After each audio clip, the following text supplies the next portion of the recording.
Hi everyone, my name is Courtney Moskal, registered dietitian and a corporate well-being consultant at Welsh Duffield.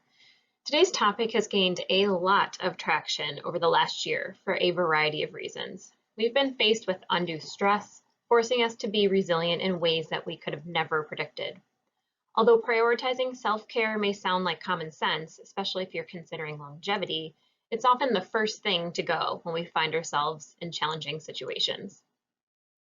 Engaging in a self-care routine has been clinically proven to reduce or eliminate anxiety and depression, reduce stress, improves concentration, minimize frustration and anger, increase happiness, improve your energy, and more.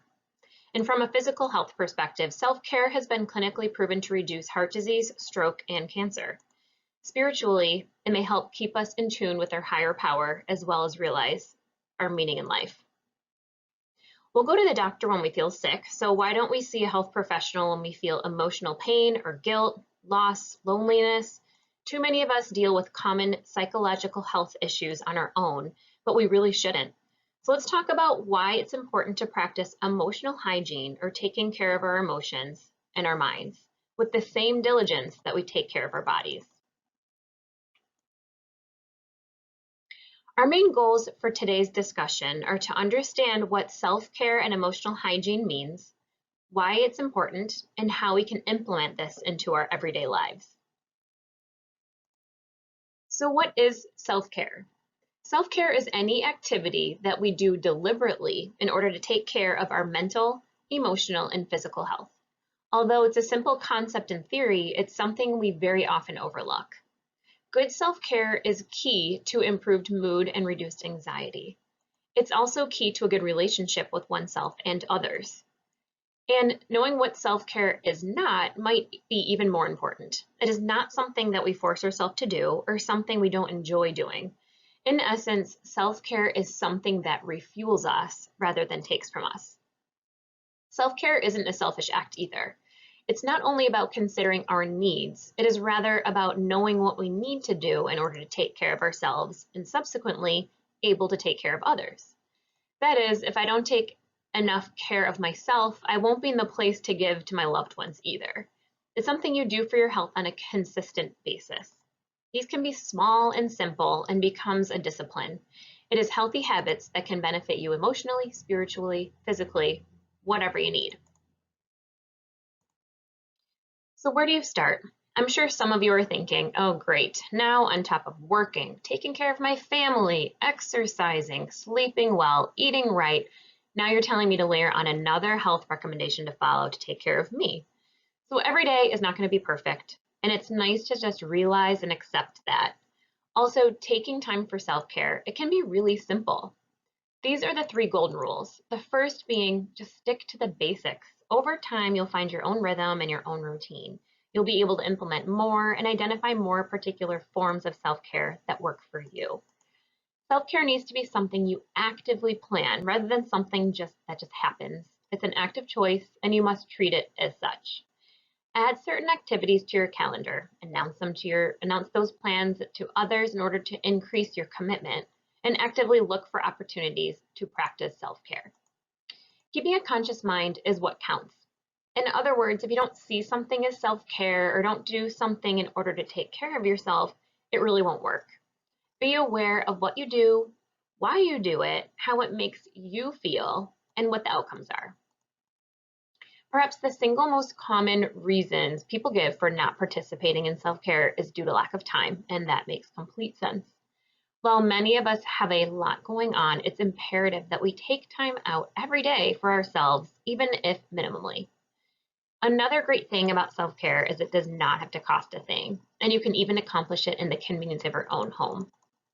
Remember that self-care is about you. What works for one person may not work for another, but that's the beauty of a self-care routine. The catch, though, is that it must be done both intentionally and consistently to have maximum impact. Even if you only have 5-minute increments spread out throughout the day to engage in self-care, that's a really good start. Over time, you may significantly enhance your overall health and well-being. Even if you're just beginning, these are results that may be realized almost immediately. So I'm not asking you to take all of my recommendations and put them into place right away. Rather, try to embrace one or possibly two things from this talk and begin to implement them into your lives. So think about this. When was the last time you experienced stress? You're probably thinking, when was the last time I wasn't stressed out? Maybe you were running late, stuck in traffic, or maybe you just finished watching the news. Your body literally has physical reactions to these situations. You might begin to sweat, your heart rate increases, you might experience an upset stomach. We experience these body sensations so often these days that sometimes we don't even know the difference. So humor me for a second. Put your phone down, sit comfortably in your chair, you can even lie down. Close your eyes, and now let out all of the air from your lungs to the count of 4. 1, 2, 3, 4. Keep your lungs empty for a count of 4. 1, 2, 3, 4. Now inhale for a count of 4. 1, 2, 3, 4. And keep your lungs here. Keep them full for just one more count of 4. 1, 2, 3, 4. So when you're ready, open your eyes. So what was that? You just practiced self-care. There's an industry out there that wants you to think you have to buy fancy contraptions or maybe go on a weekend retreat, but it can be as simple as that box breathing exercise that works to actually restore us. So self-care. Self-care is intentionally taking care of your well-being through restorative activities. Self-care should always leave you with more energy and feelings of renewal. Physical and emotional stress are common threats to our well-being. Stress is one of the leading causes of healthcare issues in the US, and we experience it every single day. We experience stress by what we put in our bodies, our thoughts and choices. Some of the most stressful things that we can put in our bodies are sugar and processed foods and excess caffeine and alcohol. And unfortunately, those are also some of the most commonly consumed foods. With all of this stress impacting our immune system, our emotional well-being, our energy, it's essential that our self-care practice address these concerns. Our foundation can start from what we eat. A diet rich in fruits and vegetables and whole foods will set us up for success. So now let's focus on 3 restorative activities to make our self-care practice. The first, moments of silence. We actually just practiced this. We are overwhelmed with noise all day long, from the TV, the radio, your meetings, your kids, watching the nightly news. But what's the loudest noise of all? It's the voice in our heads. We have about 60,000 thoughts a day, and for some of us, up to 80% of those thoughts are negative. When we have moments of silence or meditate, we'll have that awareness to that internal voice. And when we have that awareness, that's when we can choose to see which thoughts we want to hold on to and which ones we can let go. The first time I meditated, my internal voice was so loud, and I could only focus on all the things I should be doing or could be doing and crossing off my to-do list, and all I was doing was sitting there doing nothing. But I wanted to commit to the practice, and over time, that internal voice got quieter and quieter, and I felt more restored each and every time. Just for doing 10 minutes of this silence or meditation each day makes a huge, huge difference. Another way we can silence our inner voice is by keeping a gratitude journal. Studies have shown that gratitude journaling can lower stress, help you sleep better, and may even reduce the risk of heart disease. There's evidence that suggests writing in your gratitude journal right before bed can actually help you sleep better at night. Writing down your blessings can reduce your stress and help you fall asleep because you've switched gears to thinking about good things. On the other hand, maybe you find that writing in your journal first thing in the morning about your previous day gets you off on the right foot. Just find a time that works for you whenever you're most likely to do it. Gratitude journaling helps us consciously shift our focus to positive things. Maybe someone complimented you, or you felt good about complimenting someone else, or perhaps you enjoyed a walk around the block in the sun. A gratitude journal helps you be more present and more aware of the goodness in your life as you are experiencing it.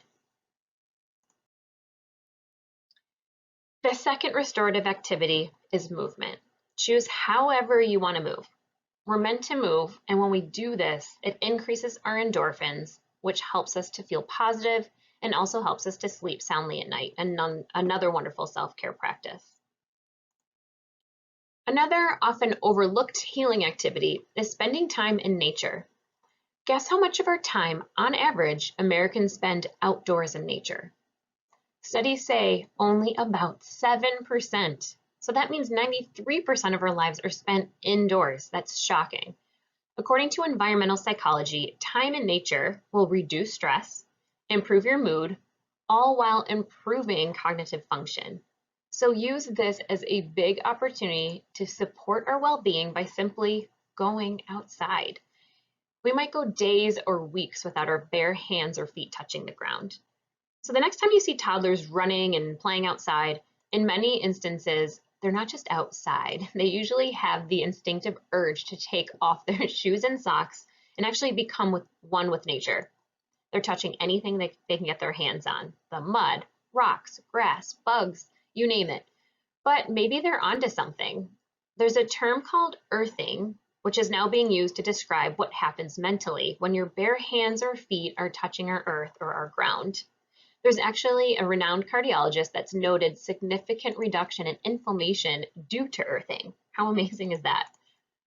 Some of the other benefits include reduced stress, improved sleep, improved circulation. So now it comes as no surprise when the days my two young kids get ample time outside and they take off their shoes and socks and they run around, they sleep like rocks, and they have fewer emotional outbursts. Now that I've learned that there's some science to back this up, I have incorporated and made sure to add this practice to my self-care habits. When you combine these activities and practice them daily, it'll support your mood, increase your energy, and your outlook. Imagine if you practice self-care for 30 minutes a day, 10 minutes of quiet, 10 minutes of movement, and 10 minutes of being outside in nature, combined with a healthy diet. That's 15 hours of self-care in a month. But your inner voice is frantically asking or yelling, how the heck am I going to get the time for 15 hours of self-care in a month? Well, we can start by looking at the 1 hour spent on social media each day for the average person, or the 5 hours spent watching TV each night. We can certainly start right there. The key, use these tools even when you're not stressed. If you get in the habit of doing things that make you calm and make it part of your day, your body and your mind are going to be better able to deal with stress when it's unavoidable. Stress isn't always avoidable, but we can change our response to it, and that's where these restorative activities and tips will help us. It'll help us to respond to stress in a more positive and effective way. But before you start stressing about how you're going to add in this self-care practice to your never-ending list of responsibilities and deadlines, keep in mind that it is a practice. It's not about just getting it right or perfect. It's about showing up for yourself each day. I hope you learned a lot and you can start to implement a few of these self-care acts into your everyday life. And as with everything, self-care takes practice, but the effects are positive and they're long-lasting. Thanks, everyone, and stay well.